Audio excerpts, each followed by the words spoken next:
Hi, I'm Ralph Hogaboom, he, him. A few days ago, I recorded a presentation for WATEC in the state of Washington for Cybersecurity Awareness Month. The beginning got cut off. I've re recorded it here. It's just a few minutes of that re recording, and then we'll transition to the pre recorded presentation that I gave. Thanks. Hey folks, I'm Ralph Hogaboom, he, him with DNR. You may think of us as the tree people, right? A lot of people do. We do have a lot of trees. We have over 2.1 million acres of forests, but we also have a lot of waterways. 2.6 million acres of aquatic lands. I'm talking about kelp forests, rivers, straits, and shorelines. We have geology. We issue surface mining permits, and we studied geologic hazards to help with emergencies for volcanoes and landslides and tsunamis and earthquakes. We actually built a vertical tsunami shelter in ocean shores. The entire school plus some members of the nearby community can go in this thing up, vertical, in the case of a tsunami alert. Our aquatics team tracks eelgrass growth and recession using underwater cameras and some sophisticated computer vision image recognition. We have real estate. We have cattle. We have extensive LiDAR and photogrammetry operations. We have law enforcement officers. We have a whole fleet of drones. We have helicopters. We have boats. Our dive teams go underwater for derelict vessel removal. We have 39 conservation sites, 8 aquatic reserves, and a ton of recreation areas. We build forest roads. We build recreation trails. We build fire trucks. We fight wildfires. This year alone, we've had 1,100 fires. Almost 76,000 acres have burned, which may sound like a lot until I tell you that last year it was almost 136,000 acres that were burned. We're tracking 11 fires right now that are winding down as we get close to the end of fire season, and at any given moment we may have upwards of 2,400 employees. Talking about risk isn't unique in this environment, even though the environment itself is unique. You have all encountered barriers working to make risk matter. Okay, now it's time for a disclaimer. This is what works for me. I don't know if it's going to work for you. I don't have a risk degree or a certificate in risk management or risk analysis. You can consider me an enthusiast.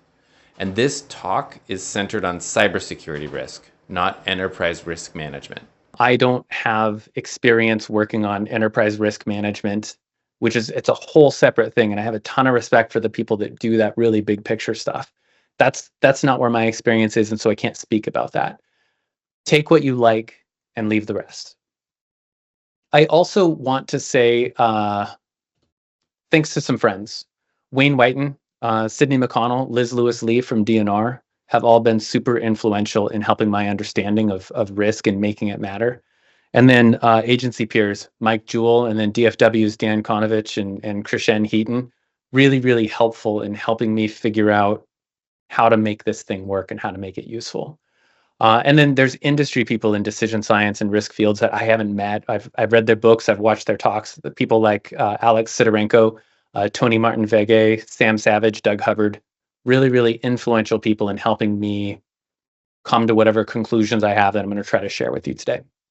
So when I say I want to help make risk matter, when I talk about risk, what I really mean is the chance that something bad is going to happen. And risk management is all of those activities where we try to make less bad things happen. Risk analysis is a part of risk management, and that is where you put a probability on a potential outcome, right? That's where you're trying to say, this thing is uncertain. Let's see if we can reduce that uncertainty just a little bit. I am curious, chat is open, use it responsibly, but I want to hear what are some of the risks that you might have right now, if you think about the risks in your area. And I said use it responsibly, but we all know there's a 37% chance that some of you are just going to spiral off into completely unrelated conversations. Feel free to use that chat. That chat button is there. Yes, please do type in some of the risks that you might have. I'm thinking things like, it could be cybersecurity risks, IT risks, operational risks. An example when I'm talking about risks being a probability. Nothing. Nobody's got anything in chat.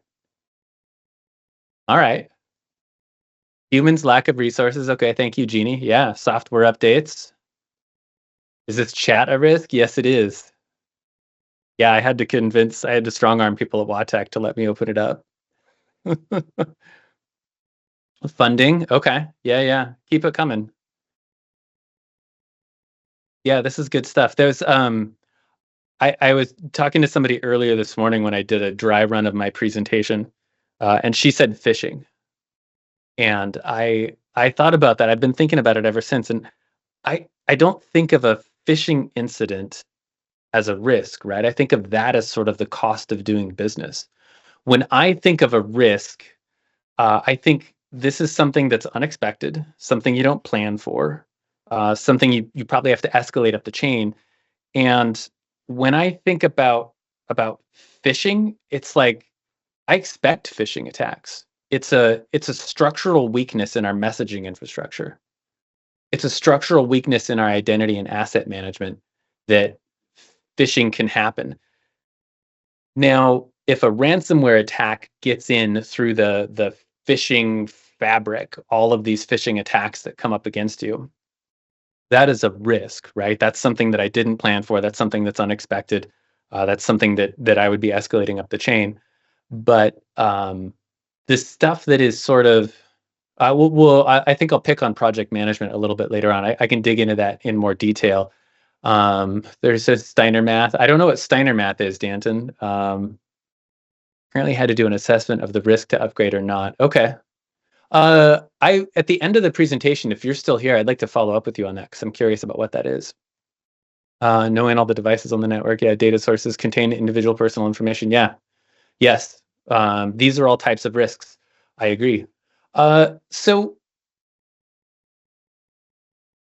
in my experience, when people call out risk, when I'm asked to speak about risk at some point, there is a resistance. I suspect that folks have felt some of that too, right? Or agency leadership or decision makers are kind of slow to respond.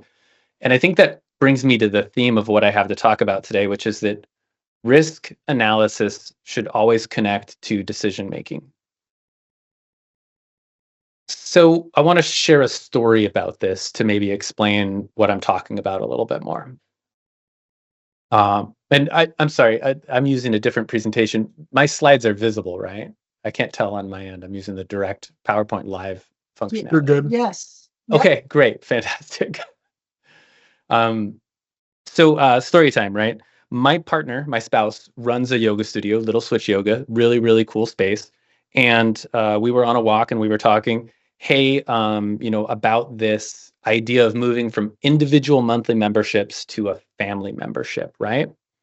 And I was saying, oh, this is so cool. I want to do a model of this. I've been reading these books on cyber risk quantification and how you do Monte Carlo scenarios and building a model. Let me take the last 2 years of attendance data. I'll plug it into a model and I'll tell you what is going to be the effect on the number of memberships and the amount of people who come to class if you change from this individual model, individual membership to a family membership. And my partner said, that would be a huge waste of time.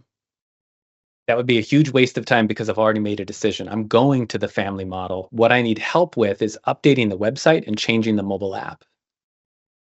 And that really hit me hard. There was no risk assessment needed because a decision had already been made. It would have been a waste of time. Nothing I did in that risk assessment would have changed my partner's decision about whether or not to move from an individual to a family membership plan. I am wondering if anybody, again, like chat's open. I would even trust you to come off mute if you want. Has anybody seen that kind of stuff, like professionally or personally, where there's a risk analysis that you could do or that you did or that you want to do that is just disconnected? The decision has already been made and they're still asking for this. I'm seeing one thumbs up at least. Feel free to drop it in chat. I would be curious to know. Yeah, Antonio, I saw a hand raise. Might have just been the signaling that yes for agreement. Got it. Um, Yeah, I mean, and not to, I don't want to pick on the security design review process, but from this perspective, the security design reviews we do for WATEC are more documentation. They are a description of a historical event, right? It's something that's already happened. By the time we submit a security design review for a software app or an implementation, the decisions have already been made. By definition, that process, it's still a valuable process. It still leads to, corrections and maybe a waiver that says, hey, DNR, make sure you get your act together and get single sign-on slapped on this bad boy in the next 12 months, something like that. So there are benefits to it. I'm not trying to attack the process, but from a risk assessment point of view, that is documentation for something that's already happened. The decision has already left the gate and it's out in the field. Gut decisions, Wild West decision making. Yep, exactly, Wesley. Jeannie from AGR is from agriculture saying governance decisions are made in other parts of the organization. Yeah, exactly. There's this decoupling of risk assessments, risk analysis from the decision process. Samantha from HCA all the time in project work. As a tech person, the decisions are getting made and then ask for risk after the fact. Exactly. Yes. This is the thing that I'm talking about, where the risk analysis, the risk assessment is decoupled from the decision making. And that's the thing. If there's one thing that you take from this presentation or even from all of Cybersecurity Awareness Month, that's the thing we should be struggling to correct. So when maybe more like historically in DNR, when I've been approached it for something like, gosh, what's an example? Of a risk analysis, somebody might ask for, hey, we're going to implement, let's say this, we've got 12 field laptops and the engineers are often disconnected and they want to install IIS and they want to run a web server on their field laptops for sharing information with some kind of a mesh network or something like that. Well, the steps that we have done in the past look a lot like this. They may look familiar to you. Okay, you get the permission to do the risk assessment over the thing. Great. Then the next step is they're going to say, go ahead and pick your framework. We're going to use NIST RMF or something. We're going to start collecting our data. We will, identify threats, sources, and events. And well, let's actually do a better job. Let's do vulnerabilities and our predisposing conditions. Let's estimate the likelihood. Let's configure the likelihood versus impact to figure out the magnitude of the event. And this is going to take lots of stakeholder meetings. We're going to need to have lots and lots of meetings, and time goes on and eventually we file our risk report and that's the end of it, right? It becomes so completely disconnected from the decision making around why are we putting IIS on these laptops? Is there a way we can get the same thing done? It's like what Jeannie from agriculture is talking about. These decisions get made outside of cybersecurity. And Aaron Beck talking about reactive risk management versus proactive, speed versus security. Yes, which is a great segue to the next point that I want to make, which is if you really want to get it reconnected to decision making, you've got to do a couple of things. It has to be timely, right? This isn't a report that you file or a rigorous process that you fire up and you work your way through sequentially. If the process takes too long to generate a risk analysis, you need to drop that process. You need to do it quick enough that it's useful. The other thing I want to draw your attention to is it should be based on real things. I'm talking about qualitative versus quantitative risk assessments. If you're using low, medium, and high for your risk ratings, I will argue that that's not useful. Use the values that matter to your decision makers in numbers. For DNR, that's staff hours, and it's dollars in terms of hardware and software or services that we can buy. Those are the numbers. Those are the real things, not low, medium, and high. What's the staff impact? What's the dollar amount estimates for this thing that's going to happen? And then, you might be saying to yourself, but Ralph, nobody will talk to me about risk. Well, that's because you need to speak normal language. Oh my God, can anybody please, I want to see risk buzzwords in the chat. Make that thing light up. I have my favorites. I will give you some to brainstorm, kick off of. Let's see, risk appetite, risk tolerance, inherent risk. Come on, give me some risk buzzwords in chat. I'm not seeing anything. Let's see, Single pane of glass. Thank you, Devin. Yeah, do we have any others? Come on, give me these buzzwords. I know they're out there. KRI, thank you, Anna. Risk appetite, risk management, threshold. Okay. Yeah, now we're talking. My favorite is residual risk tolerance, acceptable loss, classic. Buy down risk. Now we're talking. This is good stuff. Yeah, I mean, you start talking boiling the ocean with risk velocity, blah, blah, blah. I'm already thinking about something else. Like you have to speak normal words using language that matters to people. So I mean, you have to do all of these things. The good news is that everybody here, you do this automatically all the time in your personal life. I'm going to give you an example. Let's say this week I've decided to go into the office. I'm not going to work from home, and I have a decision to make. What coat do I wear? Do I bring an envelope? What shoes do I wear? Well, I'm going to do a quick risk assessment. I'm going to take a look at the current conditions. Is there water on the ground? Is it currently raining this minute? And then I'm going to compare some historical data that I know. Well, I live in the Pacific Northwest and it's October. So, given those conditions, what historically could I expect for this area? And then I'm going to weigh my preferences and my tolerance for carrying an umbrella, wearing the waterproof shoes, and potentially packing a coat on my way into work. Right? So I'm going to do all of that stuff in a timely fashion. I'm going to make my decision. It's going to be based on real things like whether or not I want to get wet. And none of this language uses the risk of rain. I'm going to do all of this stuff very intuitively, and then I'm going to grab a jacket, my waterproof shoes, and an umbrella in my backpack, and I'm going to head into work. So we do this stuff all the time. It's the decoupling of that risk analysis from decision making that is the problem. And that's the thing we need to connect. So let's go through those 3 points, right? Timely, based on real things, and speaking normal language. Oh, hang on a second. Wesley says, I agree. Usually means making the case for resources to do an assessment. Do you want to come off mute and expand on that a little bit more? Now, I was responding to a comment about after the fact risk assessments. I think in most organizations, it's going to be relatively hard to get the buy in to spend the resources to do an assessment after the decision has already been made.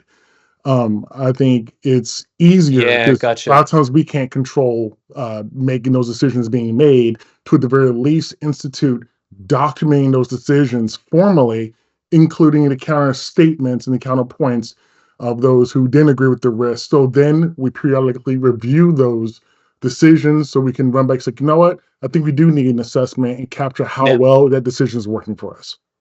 Yeah. Lyle, I did not catch that point earlier that Wesley's responding to. Sometimes it's still important to do the risk assessment even after the decision has been made. You can't manage risks if you don't know what they are. I agree. Did you want to come off mute and expand on that a little bit more, or did you get said what you said?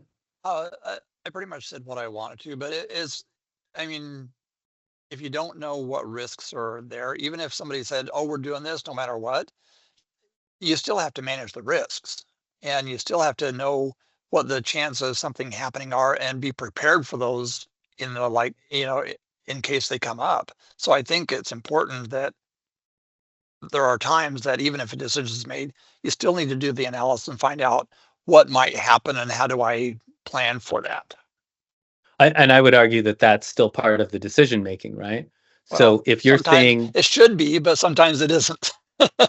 well, if you do an analysis and you identify some controls that could help mitigate things, then there's a decision. Do we go with Lyle's controls? He did an assessment. Yeah, we're deploying XYZ app, but he said we should spend 20 hours of staff time doing hardening on these workstations or hardening on the server or whatever it is. It's a control that costs us 20 hours.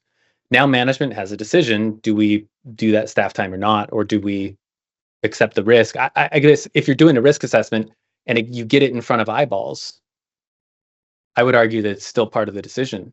You're still there. You're Well, elbowing it your could way affect, in. yeah, it could certainly affect the decision. Yeah,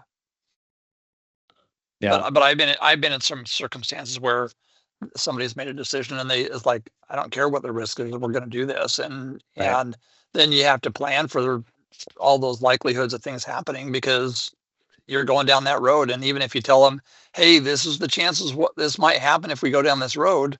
I've seen some people are just so set on doing that they don't want to listen to it. So you got to like manage behind the scenes, I guess, or something. And that's that problem you're in where you're having a hard time making risk matter, right? Yeah, that's the position I don't want to be in, and I squirm like heck to get out of it. Yeah. Danton?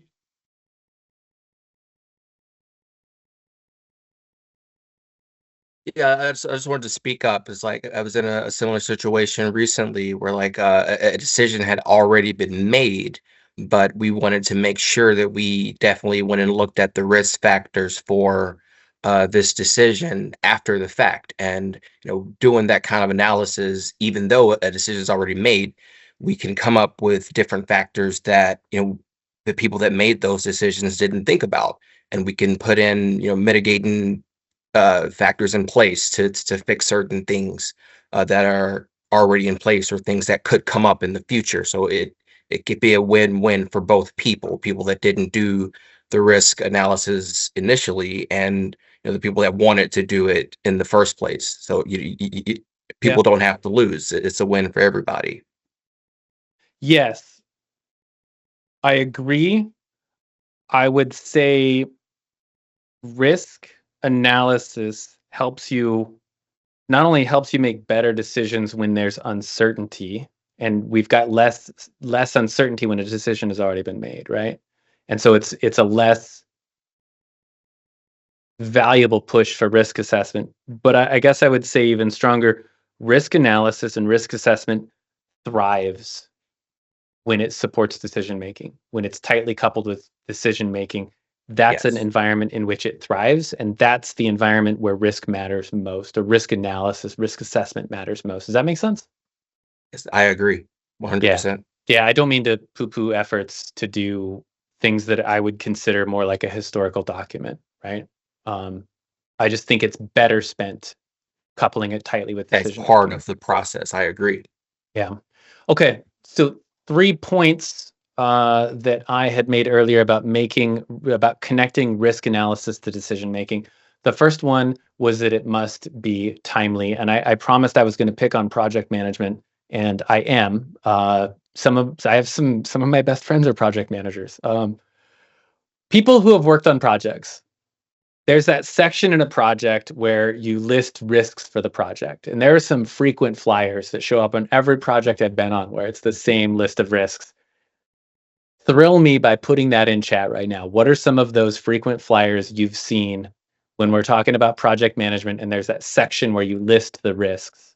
Or security design reviews. If you fill out security design reviews, there's that section where it says list the risks to this project. And there's some frequent flyers. And then for those who are wondering, the cat's name was staff capacity. That's good. And the cat's name was Pocket. Herbert Pocket is her full name. In the previous picture. Resources, staff capacity, yes. Yep. Any others? Frequent flyers in project management when you're listing out those risks? Timeline? Yep. Scheduling, right? Yeah, budget, time scope. Wesley nailed it. Yeah. Peggy, I want to piggyback off what you said a little bit. Like what I'm hearing now in some of our meetings is people talking about scheduling with regards to holiday hours, right? Thanksgiving or December holidays. These sort of things that we always see listed for projects as risks. The trouble I see, or I guess the quarrel I have with it, is that project management seems to act like these things are a gate. They pick a risk, they list it, and then they wait, and you're either on this side of the gate or you go through it and you're on the other side of the gate, and then we have to change the square from green to yellow. And now the project is in warning status, something like that. And what I find myself wanting to do is to say, let's treat these risks like indicators, more like monitoring. So in the case of scheduling, if we're worried about contractor hours and we've identified that as a risk, the old way or the static way is to list that on the charter as a risk that we have to look for.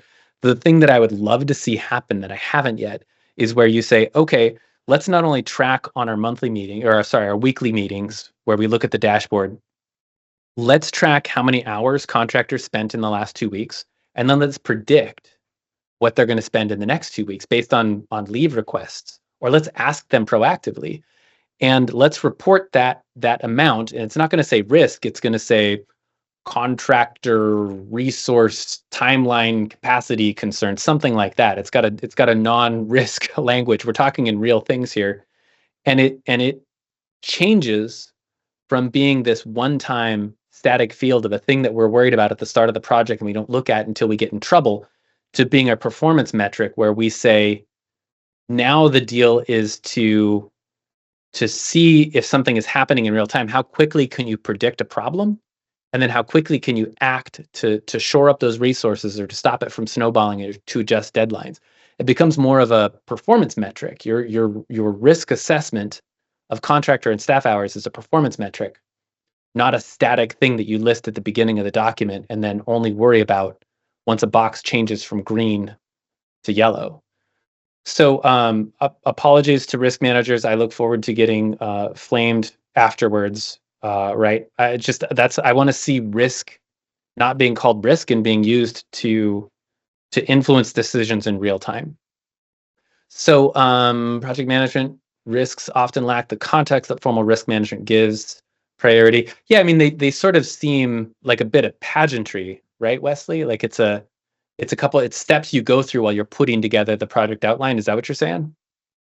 Yeah, basically, oftentimes I'll see project management. They're saying, hey, here are things that we see that are wrong or could be problems down the road, and not focusing on uncertainty, which is really what risk management is meant to combat, right? And so a lot of those contexts and from risk management are missing in project management. Yeah. Yeah. And I mean, it's project management will go on without me and my opinions, right? It'll be fine without me. But it's an area like what you're talking about that I would like to see strengthened. And I would be remiss if I didn't bring it up in a talk about making risk matter. Yeah. The next thing is risk analysis has to be based on real things. And people who know me know that I will grouse about heat maps or risk matrices, right? And I have reasons for that. They don't show time. They don't show if a risk likelihood is growing or receding. Um, I can't compare two yellow mediums. There's no fidelity there, right? They're the same thing. A yellow medium doesn't tell me what the impact is in staff hours or in dollar numbers. Heat maps are really easy to understand, but they matter a lot less than expressing things in ranges using numbers, even if they're guesses. So when I'm talking about risk analysis has to be based on real things, I mean, it's important to make the jump from qualitative to quantitative. And I that heat map that has low, medium, and high, the first argument I hear is, well, we have a scorecard for those. If it's a low risk, it actually means 1 to 2 hours of downtime or less than 20 users. Okay, use those numbers. You have those numbers. Use them. Express them as a lower bound and an upper bound as a range between 1 and 2 hours and 0 and up to 20 users. I can tell you that it's okay if your numbers aren't perfect, and I can tell you that management and leadership can handle real numbers. They are not a thing that you have to go to a technical school and get an IT degree to do. They do it all the time. Numbers aren't a technical elite thing. That's the language of business. Use them when you talk to people. The goal of risk management, the goal of risk assessments is to make better decisions under uncertainty. And if the more uncertain you are, the bigger that range is. That's all that is. So when I'm talking about doing this, when I'm saying, when possible, do the math, use those numbers, connect them to real life outcomes, staff capacity or costs, we really want to put that probability on a potential outcome. That's what I mean when I say use real things, talk about real things when you're base your risk analysis on real stuff, not these low, medium, and high labels. Yes, Jillian. Yeah, directionally correct is the best we can do sometimes. And it's also useful. Even if it's uncertain, it's reducing the uncertainty. It's better than saying, I don't know, or omitting it because you don't have it. And then the final point that I wanted to make is risk analysis has to speak that normal language, right? Hey, thank you, Wesley. We already talked about risk appetite and risk tolerance. one of the things I've heard is people say, how do I know my organization's risk appetite and risk tolerance? I can't get them to give me a risk appetite statement. And I would say it's already there. It's in policy. If you can't make a purchase over $1,000 without your division manager's signature, that is a risk tolerance statement. If you need a division manager's approval to travel overnight and stay in a hotel somewhere, that's a risk tolerance statement. If you can't take your laptop and work phone to Europe while you're on vacation to get a couple of extra days in work, that is a risk appetite statement. You don't need a separate statement. You need familiarity with your current policy stack and with the accepted norms in your agency. So when you create this separate risk appetite statement or risk tolerance statement, you're on your way to creating this separate culture, you've got risk people now. You're creating these silos, and you create a group of people who use buzzwords like risk register and predisposing condition and all of these other buzzwords. And these are the people that don't get invited to meetings and the people that get left off the email chain because you're using a language that other people don't speak, and you get siloed and isolated, and now you're disconnected from the decision-making process. That's my third point to get reconnected. Use the language of the business, use those numbers, speak the things that other people talk about. So I wanted to end on a couple of examples, things that we're doing at DNR to try to do this. And like I said in my disclaimer, I'm not a risk management expert. I'm an enthusiast. And so we're trying some stuff to see if it works. There was an interesting point from Devin who said, I'd like to see a case study of this approach. Me too. I may have some data in a year or two. I am an amateur enthusiast and I'm working on it. So the first example I want to share is our change request process in our infrastructure team in IT. Our current process is to submit a change request, and we self-flag it as either routine, low, medium, or high risk. No other explanation granted. And the only trigger is medium or higher needs to go to the extended management team for approval. We are changing that right now, and we're working on a system that factors in whether or not it's been tested in the dev or QA environment. What is the subject matter expert's estimation of downtime with a lower bound and an upper bound, their estimate of users with an upper bound, lower bound, and their own confidence. How confident are you in patching our SharePoint farm on a Saturday? And the output is the expected outage and user expected downtime. The other thing about this process we're designing is that it records the actual outage afterwards, so we can measure how effective our risk assessment actually was and get better over time. That's the plan anyway. I'll let you know when we get that in place. Number 2 on the list is security risk assessments. This is when somebody approaches the cybersecurity team and says, give me a risk assessment of this new HVAC system or of this EV car charging system we want to connect to the network, something like that. And we've actually contracted with a quantitative analytics firm to develop a model that changes our current qualitative process, which literally has low, medium, and high as the risk, to something that measures 3 risk categories: a data breach, system availability, and staff capacity, or technical debt, basically. It gives it outputs in those 3 areas. And then the last one is our traveling with technology policy. We currently don't have a policy.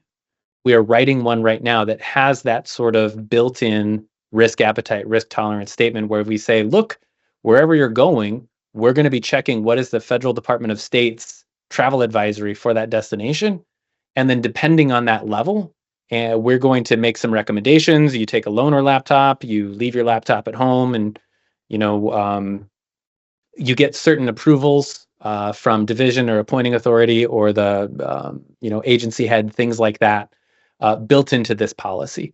So I'd love to know, is this just within IT units as a flow? So far, just IT, Samantha. Like I'm starting down below and seeing how far I can go up the stack. Happy to come back next year and report how fantastically successful I'm sure every single one of my initiatives is going to be. But this is very much a work in progress for us. So to recap, my key takeaways, risk analysis has to connect to decision making if you want to make it matter * the most. And in order to do that, it has to be timely, has to be based on real things, right? Use numbers, and it has to speak normal language of business. So that's what I have. I am open to questions if anybody has them. And I guess thank you so much to Watek for giving us a forum to talk about stuff like this. So yes, sorry, questions if anybody has questions.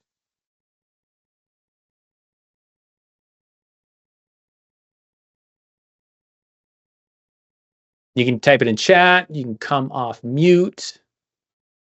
You can say, nope, everything makes sense. Got it.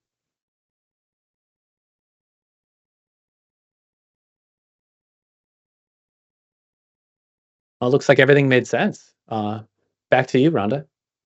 Oh, All no, right. Devin. Devin has a question, and then it looks like Samantha put something in the chat as well. Yeah, I think Crystal too. My question is around kind of residual risks that have been taken in the past. So trying to be timely with, moving on from an old product or moving on from something that's end of life kind of thing. It seems like that's the complicated piece of being timely. I think I wrote this in the chat, but I think about like agile development. The big problem with agile development is the backlog and old software. How do you make it timely and quick? Yeah. So is that a problem you've been working on, or is it something that just came to you right now? I mean, I think there's definitely trying to like work on our process at Watek. There's some of that, but also something that just came to me as well as you're talking, because I think it was all really interesting. I really agree with it, but also how to deal with that dilemma. Yeah. Yeah, I went off on a tangent a while ago about the value of information and how you compute the amount of work you do to gather your estimate of risk in an area. And when I say risk, I mean expected losses from a given thing. And I quickly got overwhelmed, frankly. That we have so many things that were at DNR before I got here that if I were to even try to compute the value of information, right? What is the value to the agency in terms of my time spent inventorying all of this stuff that we've already done, things that we've already put in flight without a risk analysis, and trying to come up with hey, I'm really worried about this or I'm worried about that. And it frankly became overwhelming. I don't have a shortage of work to do when it comes to risk analysis. What I have a shortage of is attention from decision makers. And being a small team, I'm not doing that until it comes up. So when somebody says, hey, we just found out that this team of 12 people in the field installed IIS on their laptops, we need to know what we're going to do about it. Can you give me a risk assessment? I say, yeah, we maybe we had heard some rumors about that 6 months ago, but yes, I will do a risk assessment and I will get it back to you as soon as possible, because my product isn't the risk assessment. That's a contributor to the product, but the product that I'm helping to deliver is better decisions in the agency. And that's one of the things when I think about timely and having a decision maker available and thinking about a decision at that time, I want to get them my risk assessment, just enough information, just enough reduction in uncertainty that they can make a decision and no more.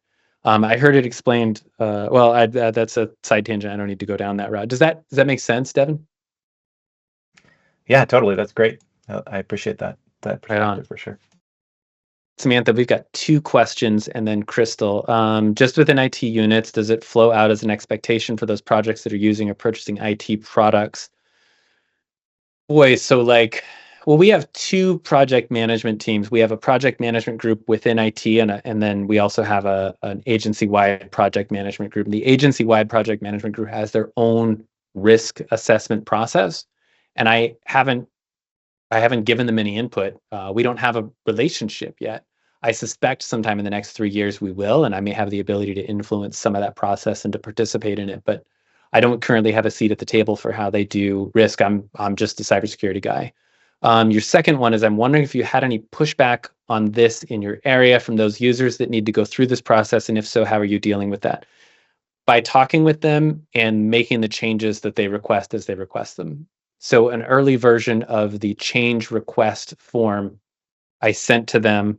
We walked through it and we modeled a SharePoint upgrade on the weekend. And it turns out the distribution I was using in the Monte Carlo, I modeled 1,000 different scenarios to try to come up with the estimate. I used a log normal distribution. And log normal is great because it has no negatives. You can't have negative downtime from an upgrade, right? You don't get 20 minutes back in your life because the upgrade went magically well. But a log normal has an incredibly long tail. So an unrealistic number of users becomes, 0.1% possible. And that's just the wrong distribution to use. My model is laughably bad. I still think it's better than qualitative. But I got feedback. They said, yeah, these numbers don't look right. And I said, yeah, I think I need to be using a beta distribution, but I'll research that some more. I'll talk to some smart people. I'll revise the model and we'll try again.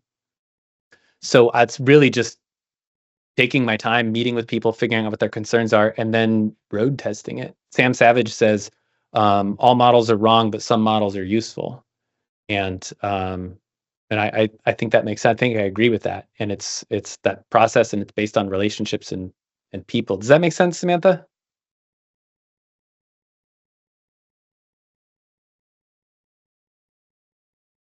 Okay. Did I answer your question? Is a better follow up? Did that get at what you were asking? Cool. Groovy tunes. Any other questions? Looks like Crystal had a question. How often should a risk assessment be completed? If there's a decision that is on the table and somebody has asked you for a risk assessment, I think you should complete it as quickly as possible unless you don't have capacity.